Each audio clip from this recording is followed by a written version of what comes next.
क्या आपने कभी सोचा है, बॉलीवुड के पास शक्तिमान और क्रिश है, मार्वल के पास स्पाइडरमैन और आयरन मैन है, साउथ में हनुमान जैसी सुपर हीरो फिल्में बन रही हैं, लेकिन छत्तीसगढ़ी फिल्मों में आज तक कोई सुपर हीरो नहीं बना।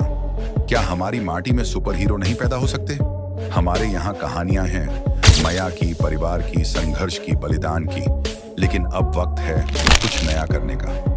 छत्तीसगढ़ी सिनेमा तेजी से आगे बढ़ रहा है और आए दिन हर तरह की नई फिल्में बन रही हैं। लेकिन अब छत्तीसगढ़ को भी चाहिए एक देसी सुपर हीरो, ऐसा सुपर हीरो जो ना विदेशी सूट पहने, ना ऊंचे टावरों से लटके, बल्कि जिसकी ताकत हो गांव की मिट्टी और प्रकृति से मिले पावर से।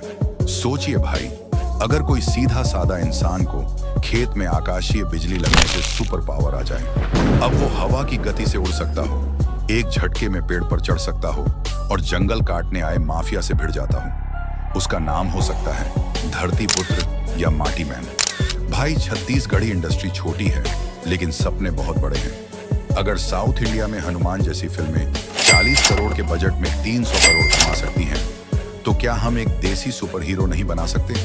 छत्तीसगढ़ की दर्शक आज भी गांव की खुशबू चाहती है, लेकिन नया स्टाइल में। हमें चाहिए एक ऐसा सुपर हीरो जो शहर नहीं, गांव, जंगल को और जमीन को बचाने के लिए लड़े। तो अब देरी किस बात की? अगर आप भी चाहते हो कि छत्तीसगढ़ की फिल्म इंडस्ट्री में एक जबरदस्त देसी सुपर हीरो पैदा हो, तो कमेंट करो, हमें चाहिए सीजी सुपर हीरो।